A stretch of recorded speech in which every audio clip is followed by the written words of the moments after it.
भाजप नेहमीच खूप लांब पल्ल्याचा विचार करून निवडणुकीची बांधणी करते। आता बघा ना, भाजपनं सोलापुरात मिशन माढा 2019 ची तयारी आतापासूनच सुरू केली आहे। या मिशनसाठी सोलापुरात पालकमंत्री म्हणून जयकुमार गोरे यांना पाठवण्यात आला आहे। गोरे यांचा सोलापूर जिल्ह्यातील पहिलाच पॉलिटिकल स्ट्राईक सोलापूर बाजार समितीत यशस्वी झाला। या स्ट्राईकमध्ये आमदार सचिन कल्याण शेट्टी यांची भूमिका मोलाची ठरली।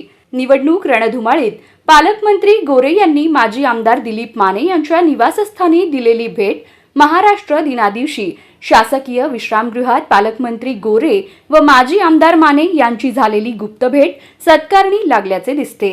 बाजार समितीसाठी माजी आमदार दिलीप माने यांच्याकडे निर्णायक संख्याबळ होते, विजय निश्चित होता, परंतु बाजार समितीच्या सत्तेला राज्यातील सत्तेची साथ मिळविण्यासाठी त्यांना मुख्यमंत्री फडणवीस यांचा विश्वासू शिलेदार हवा होता।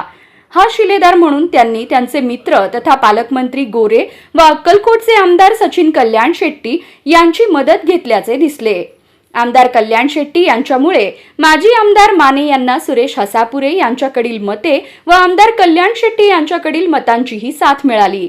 पालकमंत्री गोरे व आमदार सचिन कल्याण शेट्टी यांच्या मदतीने माजी आमदार माने यांच्यासाठी मुख्यमंत्री देवेंद्र फडणवीस यांच्यापर्यंतची वाट अधिक सुलभ झाल्याचे दिसले।